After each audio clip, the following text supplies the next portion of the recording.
El tema de hoy que vamos a desarrollar corresponde al sistema linfático y la inmunidad. Nosotros vivimos en un medio que existen diversos microorganismos capaces de producir diferentes enfermedades si ingresaran a nuestro cuerpo. Afortunadamente tenemos un sistema de defensas que corresponde al sistema de inmunidad, donde el sistema linfático tiene su participación. Es en ese sentido que vamos a desarrollar el capítulo en base a los siguientes objetivos. Describir la organización de los vasos linfáticos y la circulación de la linfa. Comparar la estructura, la función de los órganos y los tejidos linfáticos primarios y secundarios. Vamos a describir los diferentes componentes de la inmunidad innata y también vamos a definir la inmunidad adaptativa y compararla con la inmunidad innata. Explicar la relación entre antígeno-anticuerpo, comparar la inmunidad celular con la inmunidad humoral, describir los efectos del envejecimiento sobre el sistema inmunitario. Esos serían nuestros objetivos de la clase. Ahora bien, el mantenimiento de la homeostasis requiere que el organismo, ¿cierto?, luche de manera continua contra agentes dañinos que existen en nuestro medio interno como en el medio externo. Aquí vamos a considerar entonces la definición de inmunidad, que corresponde a la resistencia, ¿no?, o capacidad de protegernos de daños o enfermedades por medio de nuestras defensas. La susceptibilidad, en cambio, es la vulnerabilidad o la falta de resistencia. Ahora, podemos describir que hay dos tipos de inmunidad de manera general, la innata y la adaptativa. La inmunidad innata es una inmunidad inespecífica, es decir, se refiere en realidad a las defensas que tenemos al nacer. Esta no requiere el reconocimiento específico de un microorganismo y actúa de la misma manera contra todos ellos. Entre los componentes de la inmunidad innata podemos mencionar, ¿cierto?, las barreras físicas y químicas de la piel y las membranas mucosas, que serían la primera línea de defensa. Y también podemos incluir lo que es la segunda línea de defensa, donde incluimos sustancias antimicrobianas, las células NK o natural killer, la presencia de fagocitos, la inflamación y la fiebre. En cambio, cuando hacemos referencia a la inmunidad, ¿no es cierto?, adaptativa, es específica, se refiere a las defensas que requieren reconocer de manera específica un microorganismo. Una vez que ha pasado las defensas de la inmunidad innata, tenemos este tipo de inmunidad donde participan tanto linfocitos T como linfocitos B. Ahora, los componentes del sistema linfático corresponden, ¿no es cierto?, a un líquido que lo vamos a denominar como linfa. Linfa que recorre el interior de los vasos linfáticos, ¿no? Aquí también vamos a considerar la presencia de estructuras y órganos que tienen tejido linfático, como también la médula ósea roja. La mayoría de los componentes del plasma de la sangre se filtran a través de la pared capilar y van a llegar al líquido intersticial. Una vez que esté en el líquido intersticial, este líquido puede retornar hacia los vasos linfáticos, denominándose este líquido como linfa. Dentro las funciones del sistema linfático, vamos a orientarlas hacia tres principales.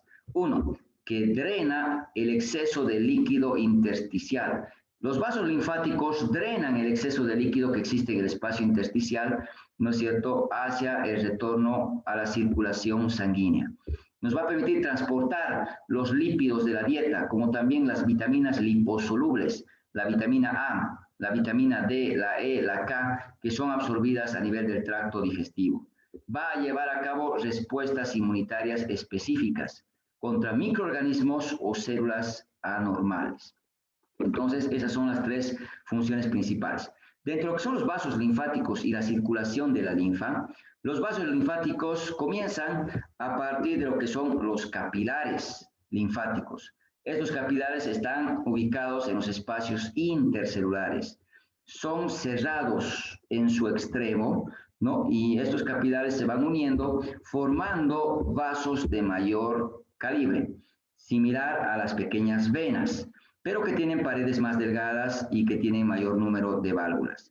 En la piel, por ejemplo, van recorriendo el tejido celular subcutáneo y siguen el trayecto de las venas. Ahora, los linfáticos de las vísceras siguen el trayecto de arterias y forman alrededor de ellas una especie de red.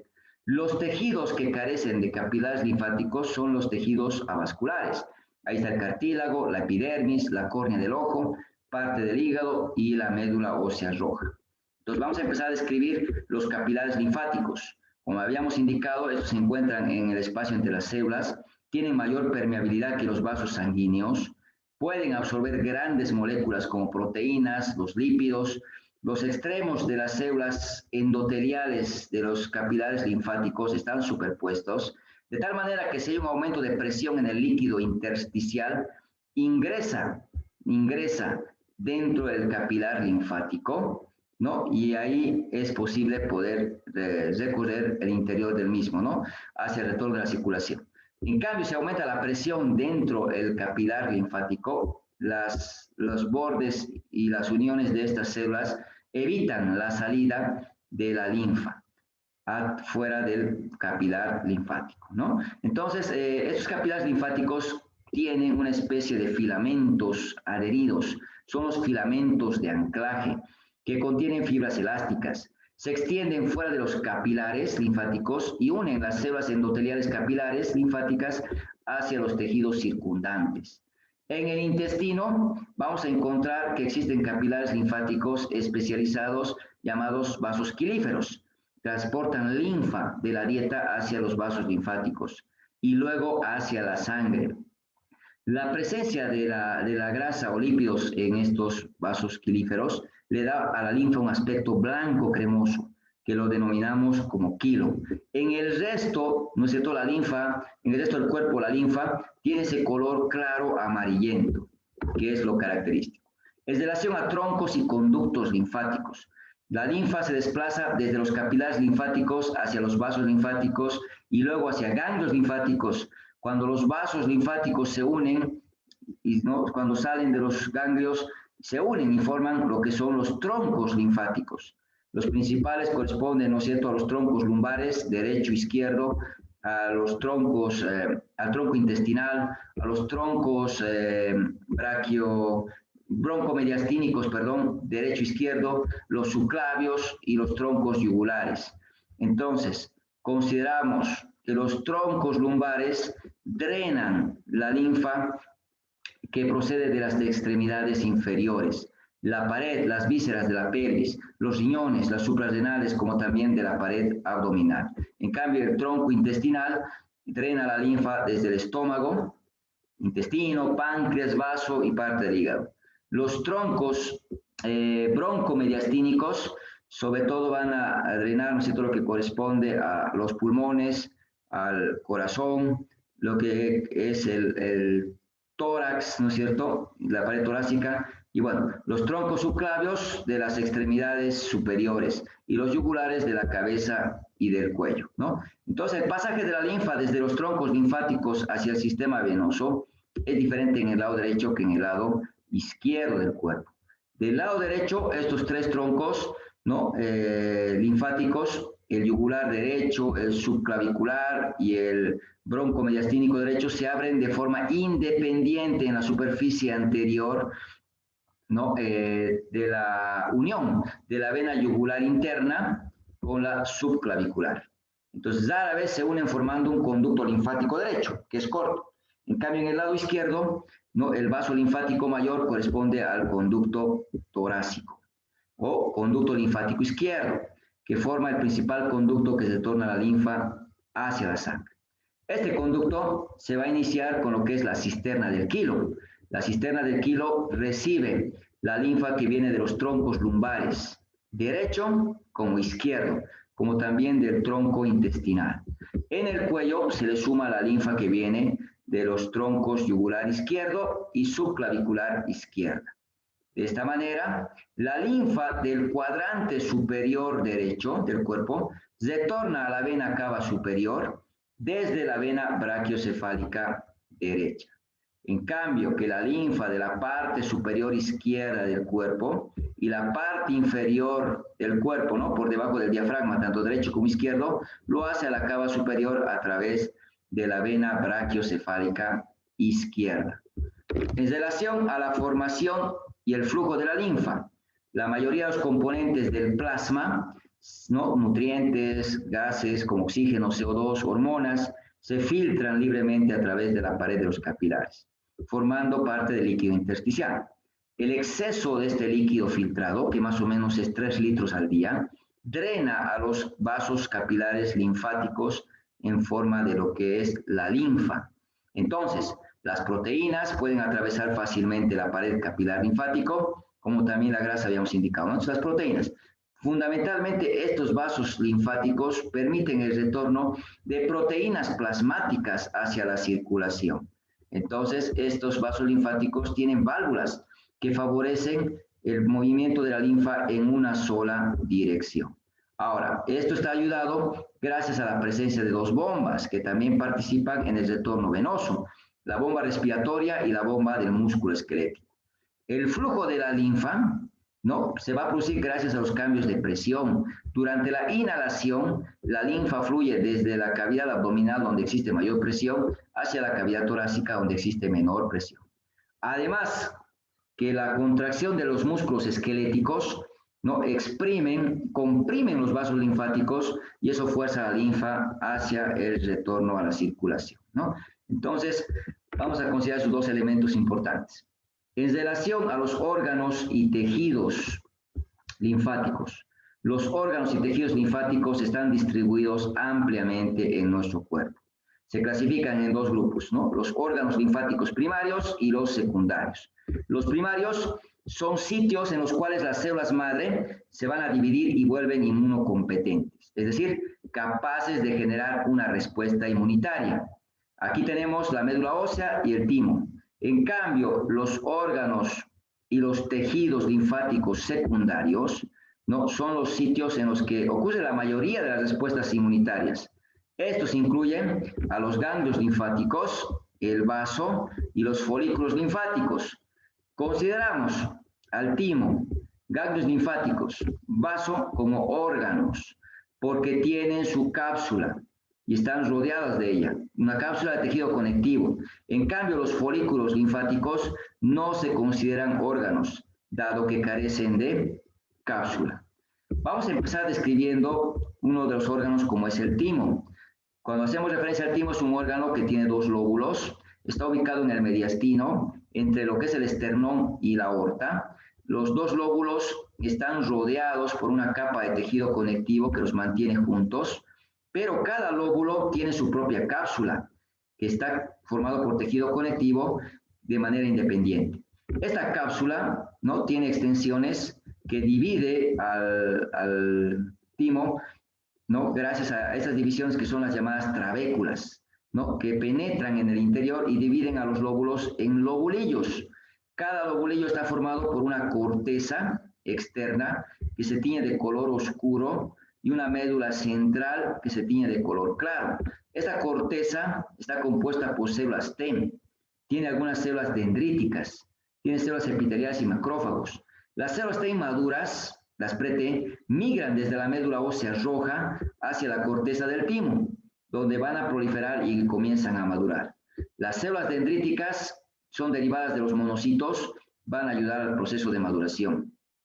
Las células epiteliales, ¿no?, tienen prolongaciones largas que rodean y sirven de sostén para más o menos 50 células T. De esta manera, cerca del 2% de las células T en desarrollo sobreviven en la corteza.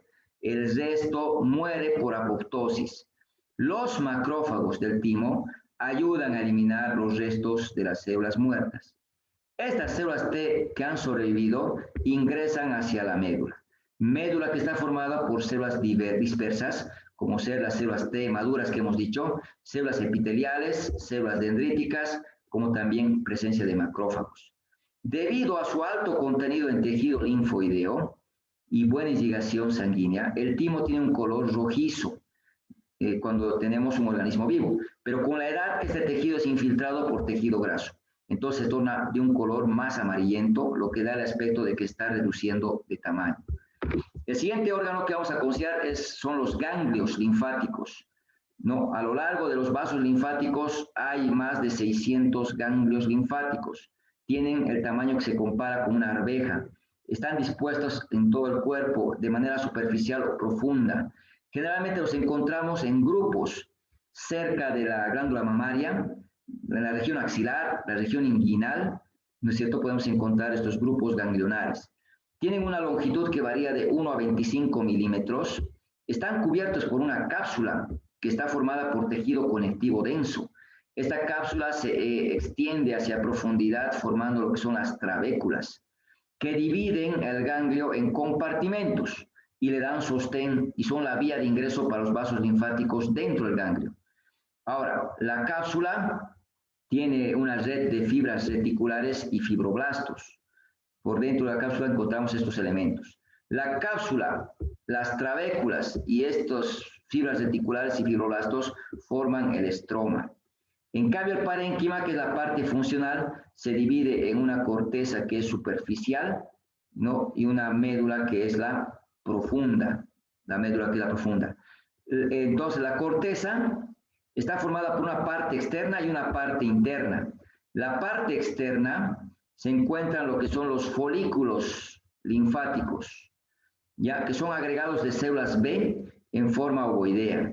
El folículo linfático está formado principalmente por células B y esto se llama folículo linfático primario. Estas células B, cuando se exponen a un antígeno, van a dar origen a lo que son los folículos linfáticos secundarios. La corteza en la parte interna no tiene sus folículos, ¿no? Y está formada principalmente por células dendríticas que ingresaron al ganglio linfático desde otros tejidos. La médula contiene sobre todo células B, células plasmáticas productoras de anticuerpos que emigraron desde la corteza, ¿no es cierto?, hacia la médula, y la presencia de macrófagos. La linfa fluye en el ganglio en una sola dirección. Aquí vamos a considerar que ingresa a través de vasos linfáticos aferentes que penetran diferentes puntos, ¿no?, de la superficie convexa del ganglio. Entonces, una vez que entra la linfa al ganglio, va a recorrer los senos, seno subcapsular, seno trabecular, seno medular, y finalmente salir por los vasos linfáticos eferentes a nivel del hilio del ganglio.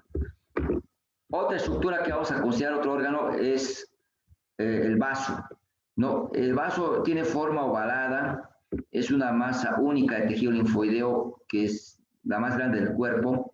Es un órgano que es blando, tiene su cápsula, tiene un tamaño variable, más o menos 12 centímetros de longitud. Se ubica en el hipocondrio derecho, ¿no?, entre el estómago y el diafragma. Tiene un hilio donde permite el paso de la arteria y vena esplénica, como también permite la salida de los vasos linfáticos eferentes. Vamos a considerar que el vaso está rodeado por tejido conectivo denso, ¿no? Tejido conectivo denso, y está cubierto por su membrana serosa, tiene su peritoneo visceral. Desde la cápsula va a haber unas prolongaciones que son las trabéculas. Cápsula y trabéculas y las fibras reticulares y fibroblastos forman el estroma.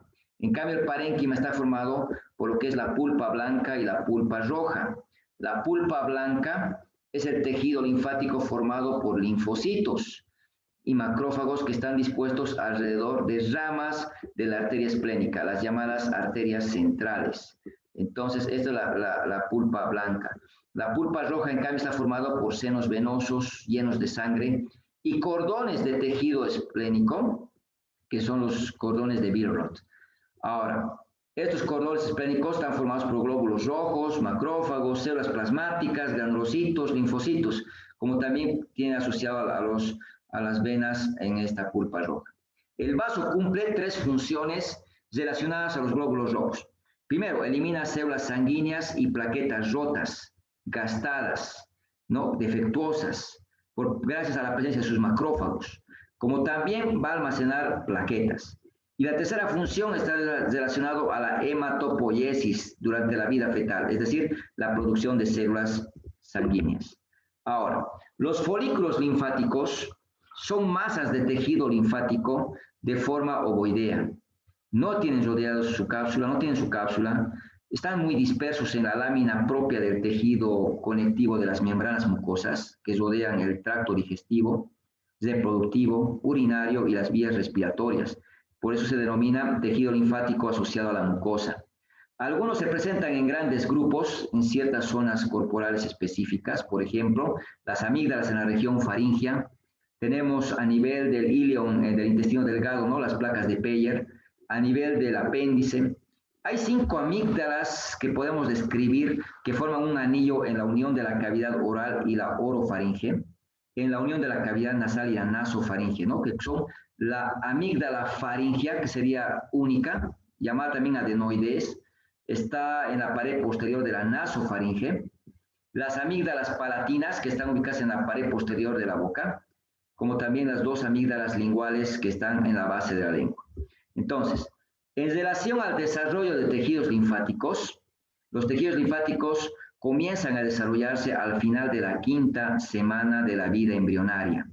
Los vasos linfáticos se desarrollan a partir de sacos linfáticos, que se originan en las venas en desarrollo derivadas del mesodermo. Uno de los primeros sacos linfáticos que va a aparecer es el saco linfático yugular. Son pares, se observa en la unión de la yugular con la vena subclavicular. De los sacos linfáticos se van a diseminar los plexos capilares linfáticos hacia el tórax, las extremidades superiores, el cuello, la cabeza. Después aparece el saco linfático retroperitoneal. Este saco linfático es impar, se encuentra en la raíz del mesenterio a nivel del intestino. Este se desarrolla a partir de la vena cava primitiva y las venas mesonéfricas. Al mismo tiempo que se desarrolla este saco linfático, se desarrolla la cisterna del quilo, ¿no? Cisterna del quilo, inferior al diafragma en la pared abdominal posterior. Da origen a la porción inferior del conducto torácico y la cisterna del quilo del conducto torácico. Finalmente, los últimos sacos linfáticos son los sacos linfáticos posteriores, que son pares y se desarrollan a partir de las venas ilíacas. El vaso se desarrolla a partir de células mesenquimáticas entre las capas del mesenterio dorsal del estómago, y el timo se desarrolla como un brote a nivel del tercer arco faríngeo. Entonces, ahora vamos a ingresar a describir lo que es la inmunidad innata. La inmunidad innata incluye, hemos dicho, ¿cierto?, lo que es una primera línea de defensa como también una segunda línea de defensa. Y aquí vamos a considerar que en la primera línea de defensa está la piel y las mucosas, y en la segunda, sustancias antimicrobianas, fagocitos, las células NK, que son los que vamos a ir describiendo, además de la inflamación y la fiebre. Inflamación y la fiebre. Entonces, la primera línea de defensa, ¿no?, está la piel y las mucosas. Estas estructuras brindan barreras físicas y químicas que impiden que patógenos y cuerpos extraños penetren al cuerpo y causen enfermedades.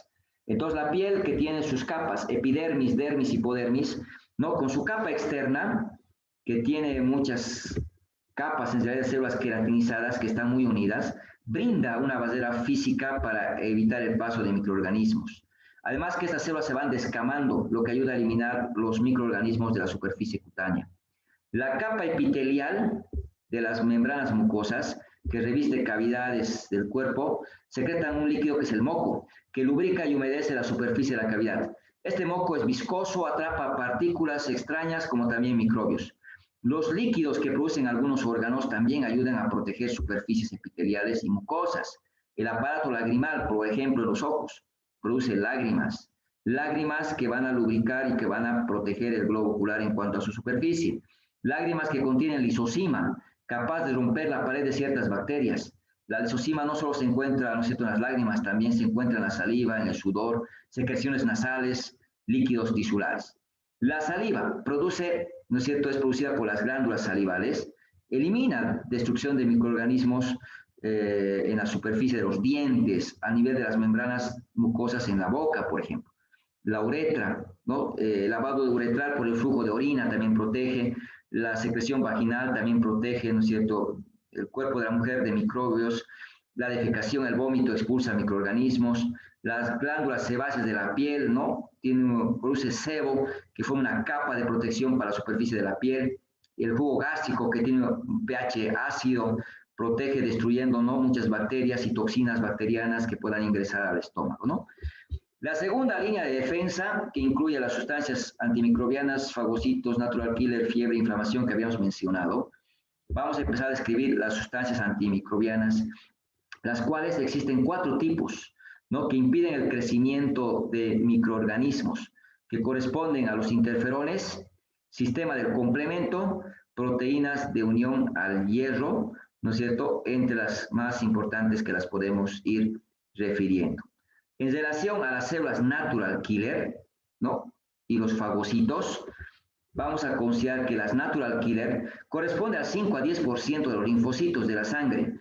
Ya estas se encuentran también a nivel del vaso, ganglios linfáticos, la médula ósea roja.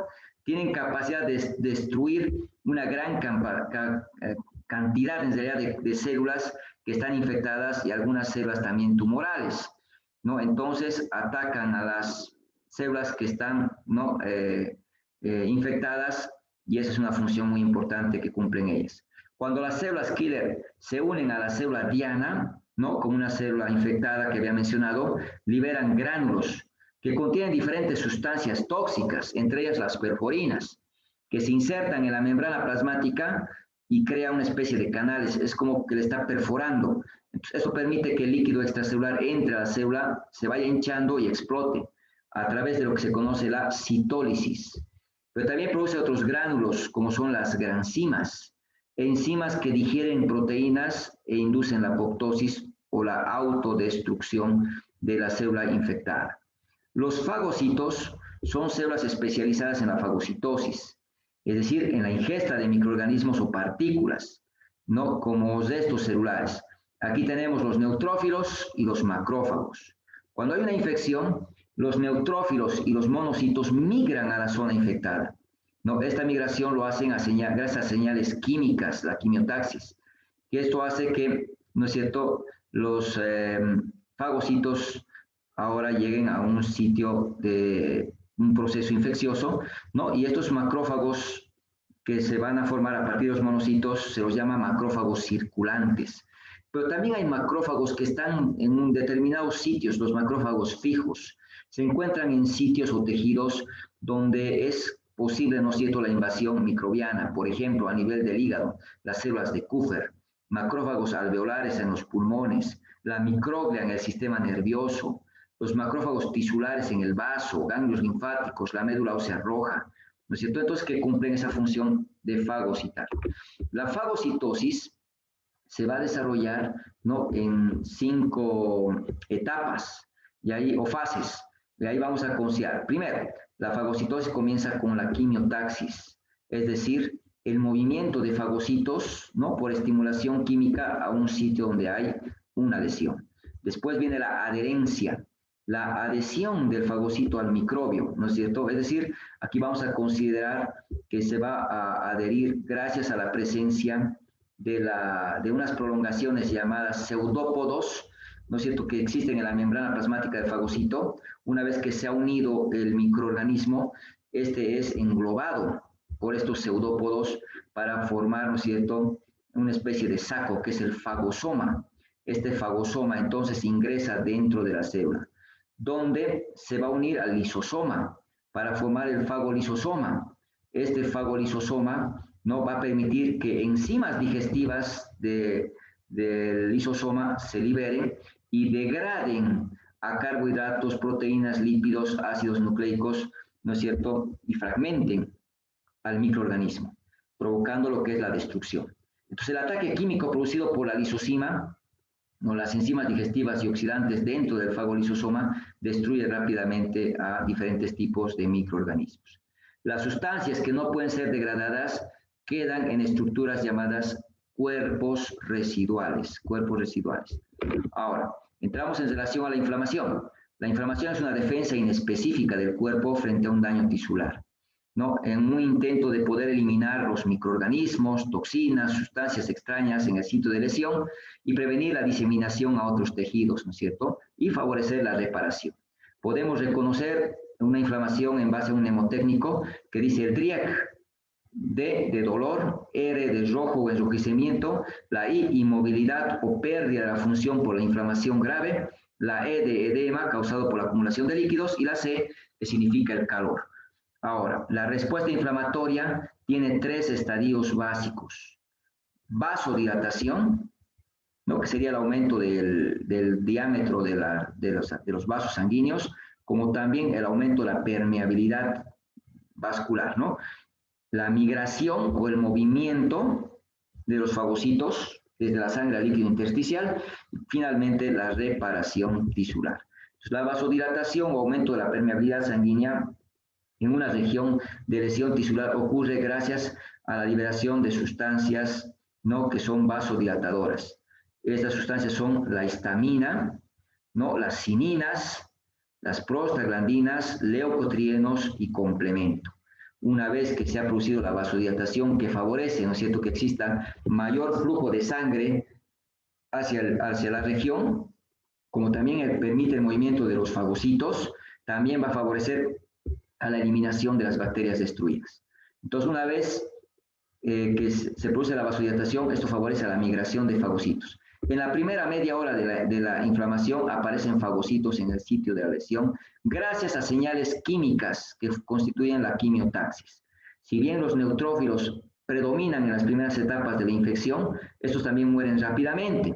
Y a medida que continúa la respuesta inflamatoria, los monocitos empiezan a reemplazar a los neutrófilos en cuanto a su presencia. La inflamación puede ser aguda, puede ser crónica. Aguda, cuando los síntomas y signos se desarrollan rápidamente y duran pocos días a semanas. Generalmente es leve, es autolimitada y las principales células involucradas son los neutrófilos. En cambio, la inflamación crónica dura mucho más tiempo, puede durar meses, años, es más grave, es progresiva y las células involucradas son los monocitos y los macrófagos.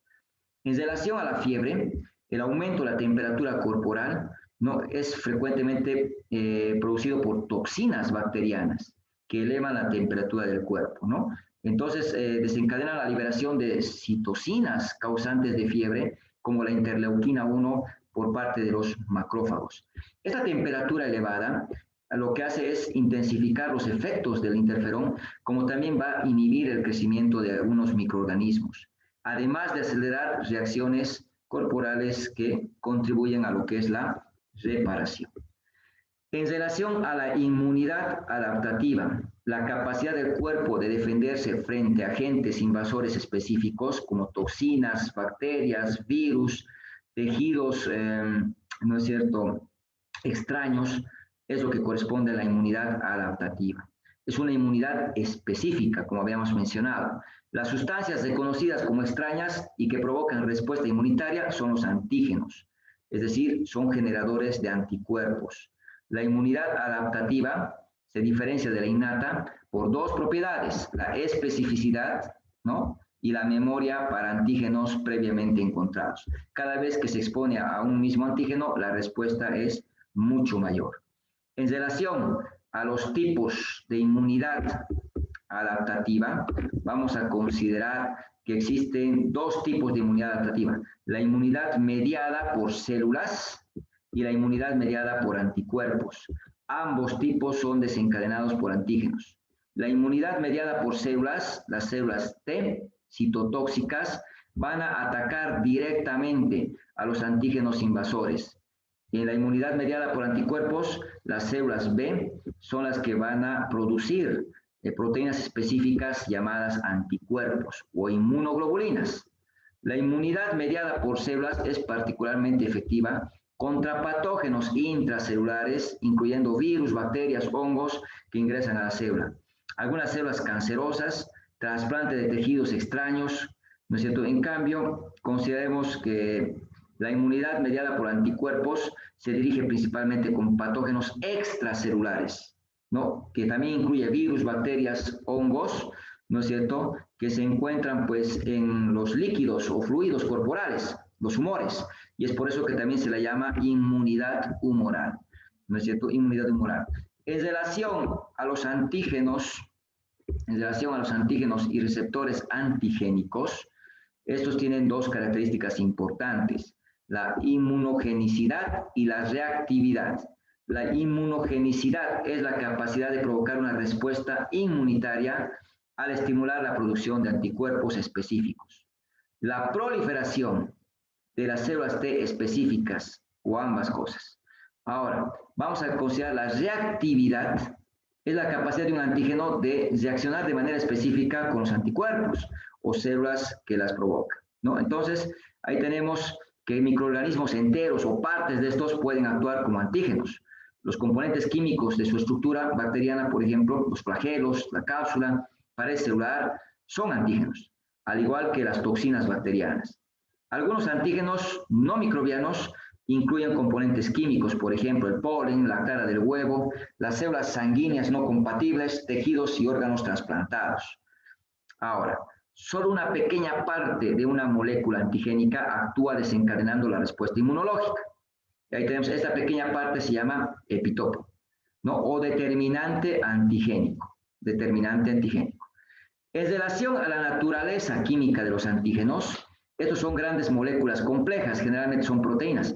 También se ha visto que constituyen los ácidos nucleicos, lipoproteínas, glucoproteínas y ciertos polisacáridos grandes, que pueden actuar como antígenos.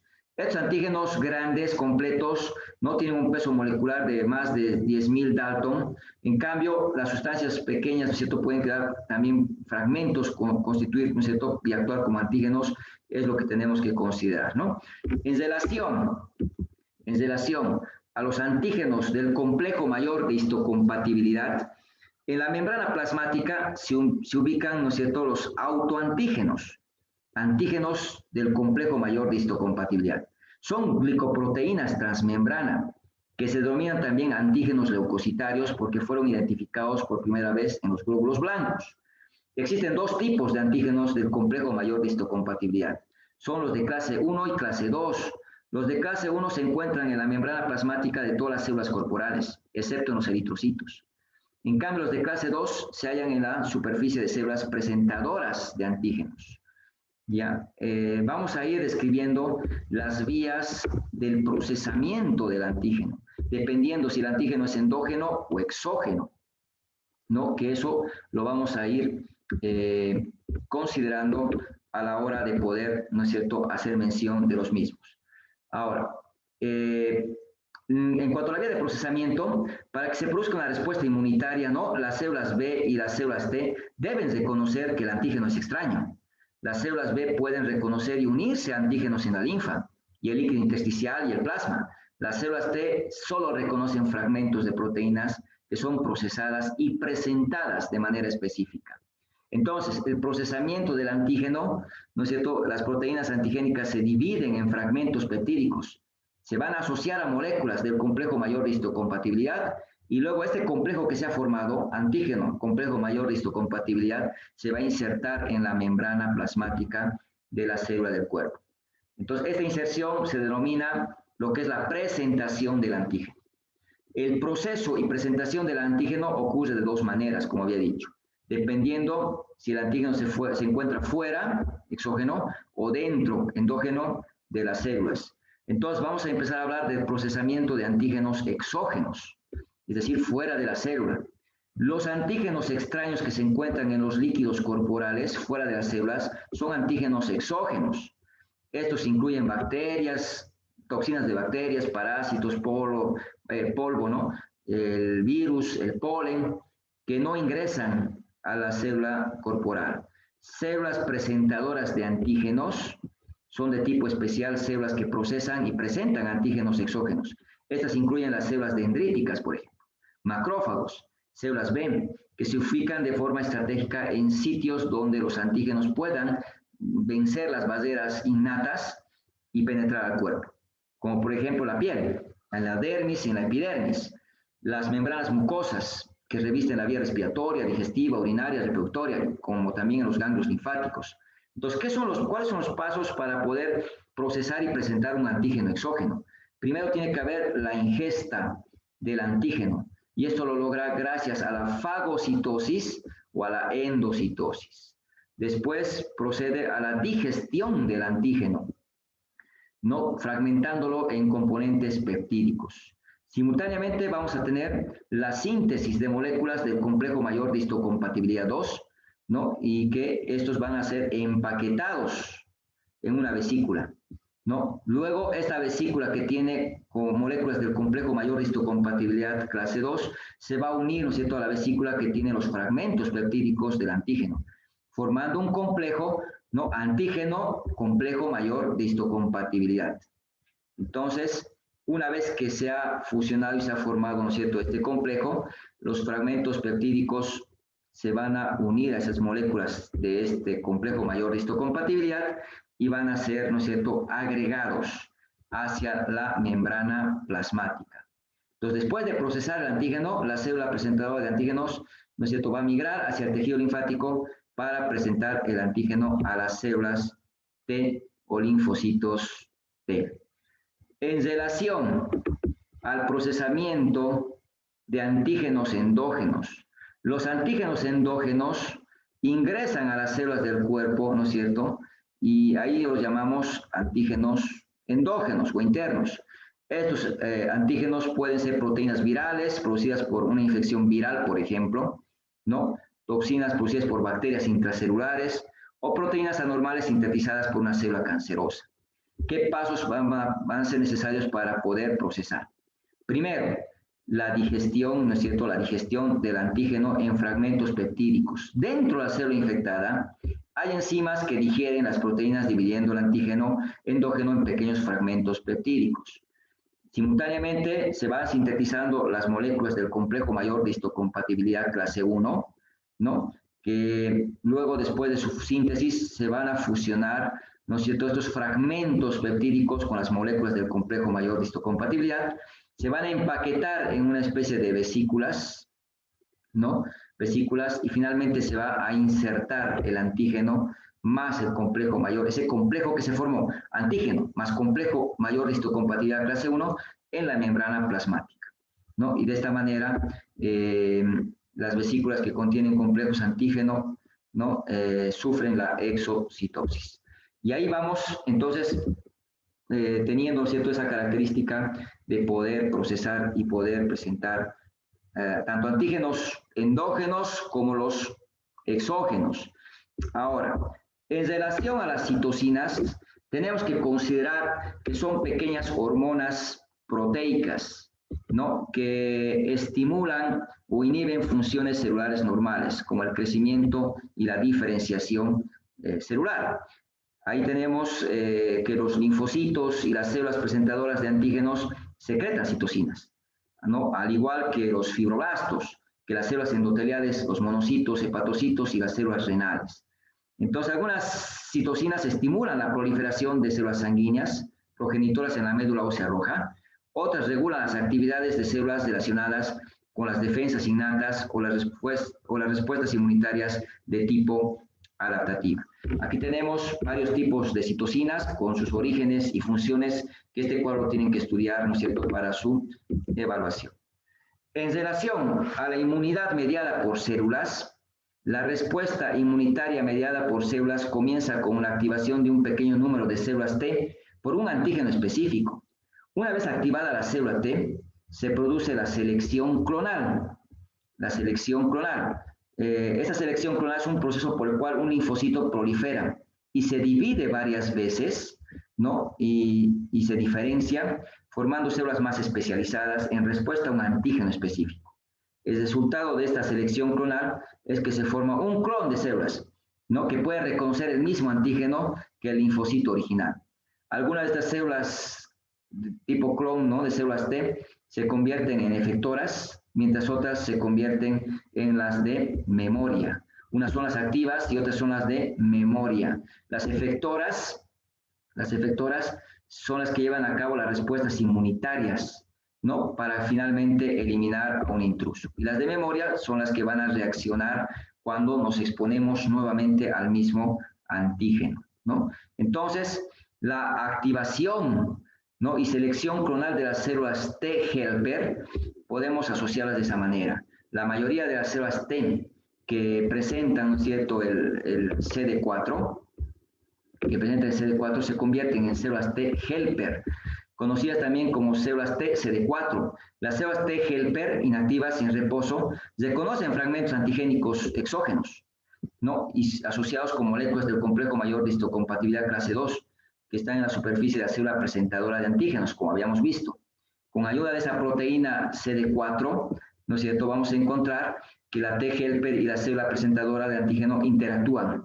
Hay un reconocimiento antigénico, ¿no? Y esto ocurre gracias a la coestimulación y se activan, ¿no es cierto?, las células T helper. Una vez activada la célula T helper, produce una selección clonal, ¿no? El resultado es que se forma un clon de células T helper compuestas por células T activas y células T memoria, de tal manera de que las células T activas comienzan a secretar, ¿no es cierto?, una variedad de citoquinas. Una de ellas es la interleuquina 2, que es necesaria para casi todas las respuestas inmunitarias, ¿no? Entonces, y principalmente este desencadenante, pues la proliferación de las células T, ¿no? Entonces, la interleuquina 2 puede actuar como coestimulador de las mismas células T helper en reposo, o las células T helper promover la activación, ¿no es cierto?, de células T, células B, como también de células NK,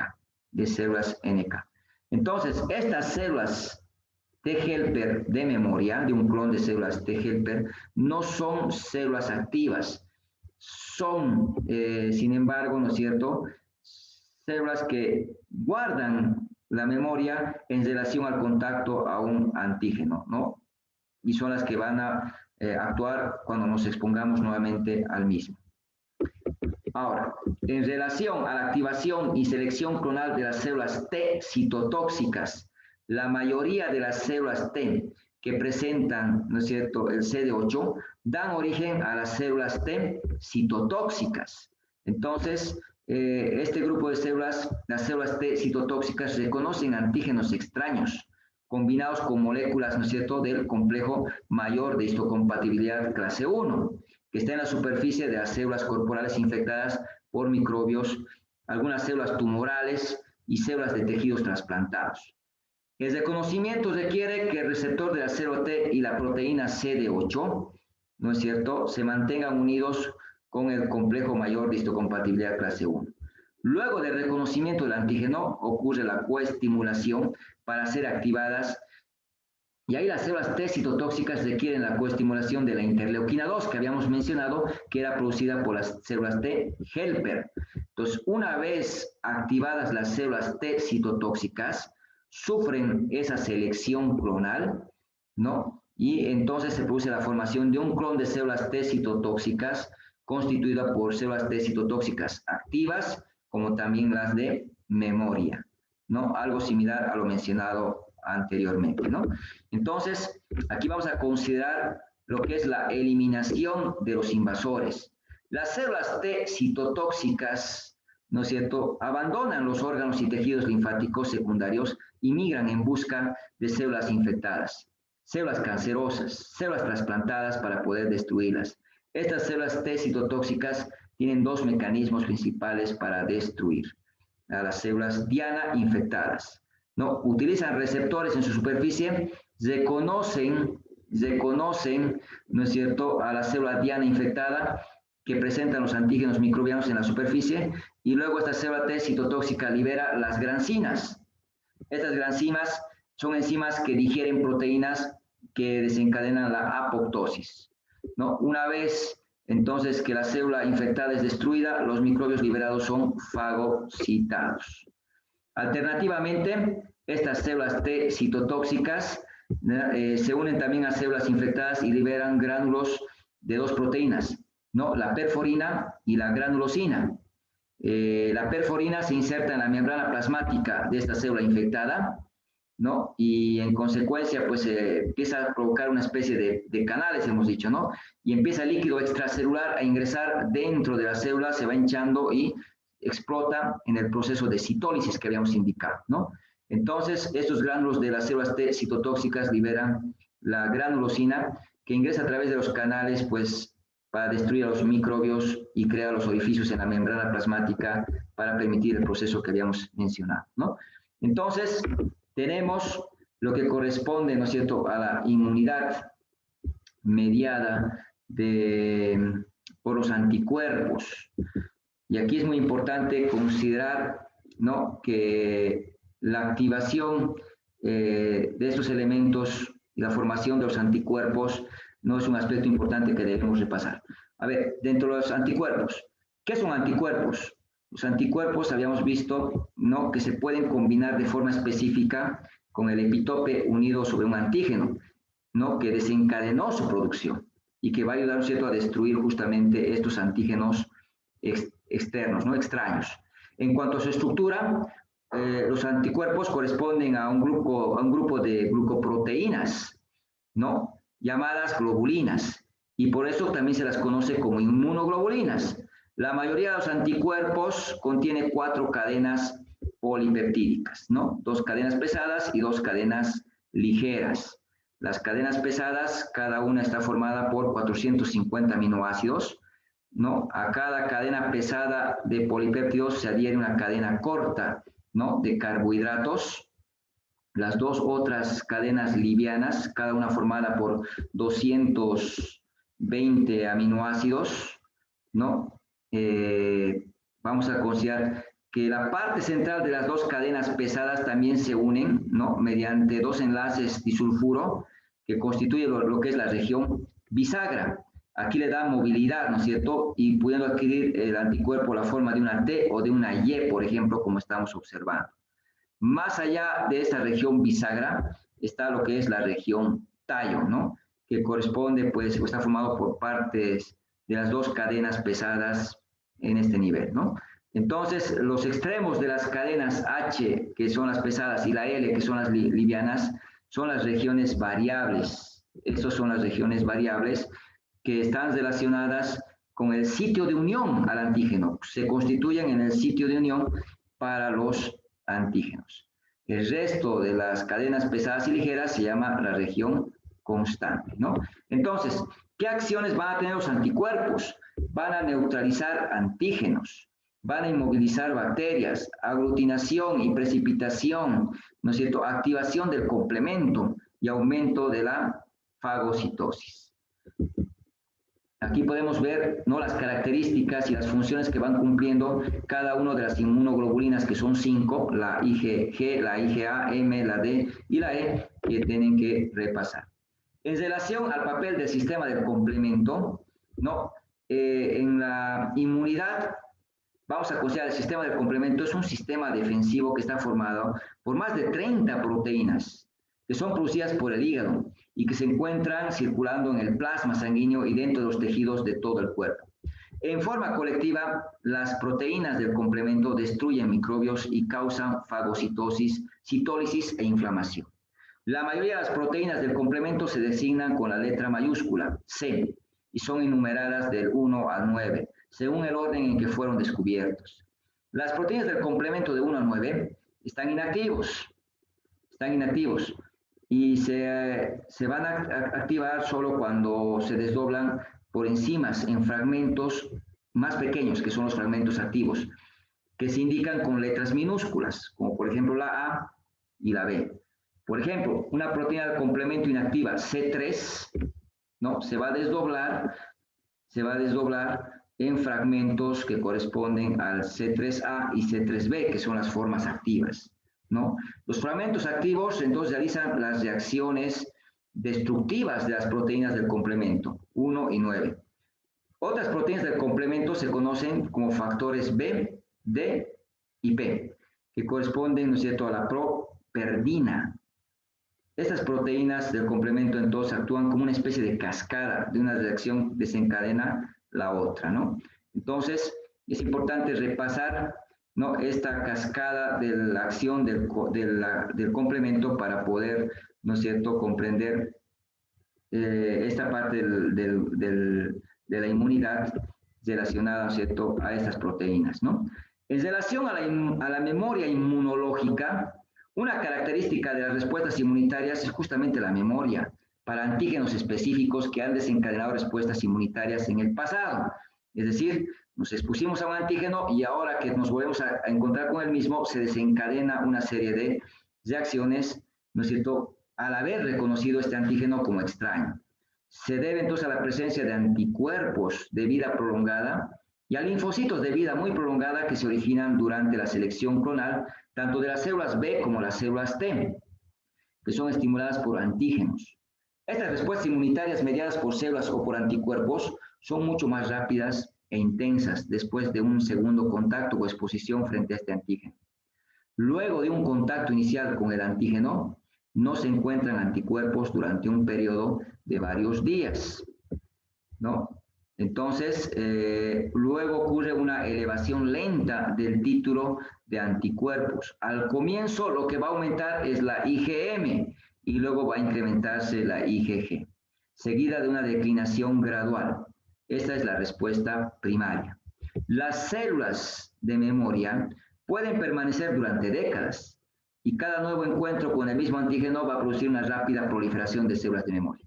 Entonces, después de los siguientes encuentros, el título de anticuerpos es mucho mayor que en la primera respuesta que habíamos observado, ¿no? Entonces, esta respuesta secundaria es la que se produce gracias, ¿no es cierto?, al reconocimiento de un antígeno al cual ya lo habíamos podido, ¿no?,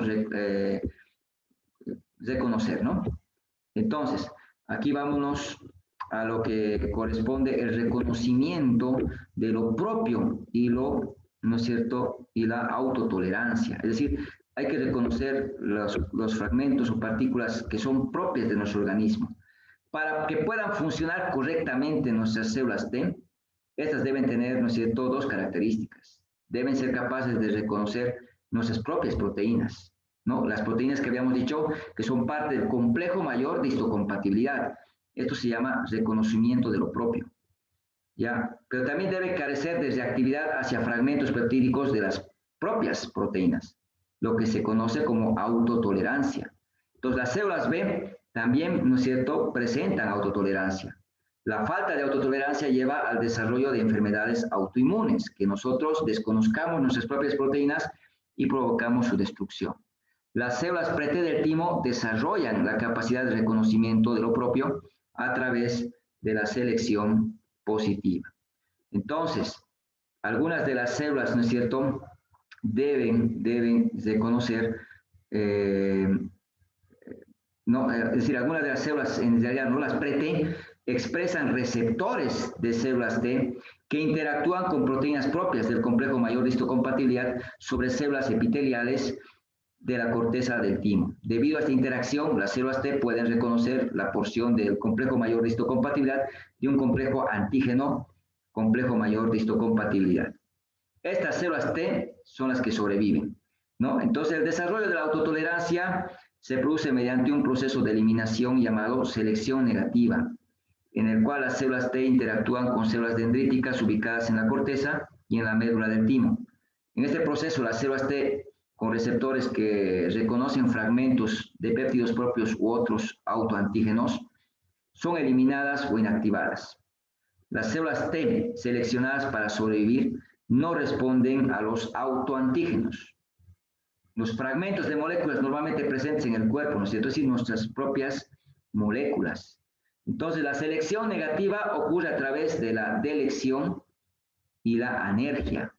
Cuando hablamos de la delección, las células T autorreactivas van a sufrir apoptosis. En cambio, la anergia, ¿no?, hace referencia que las células que quedan vivas no responden a la estimulación antigénica. Entonces, es muy importante poder considerar, ¿no es cierto?, este proceso de tolerancia y poder reconocer nuestras propias proteínas, ¿no? Para finalizar, tenemos que considerar, ¿no es cierto?, poder leer las diferentes células presentadoras de antígenos y sus características y funciones que van cumpliendo, como también los trastornos, ¿no?, o diversas patologías que forman parte de lo que son los desequilibrios, ¿no?, hemostáticos, como también la terminología médica asociada al capítulo. Siempre recordándoles que el libro oficial corresponde, ¿no es cierto?, al Tórtora en su 15ª edición y que las presentaciones, como también el video, solamente es un marco referencial que ustedes deben estudiar.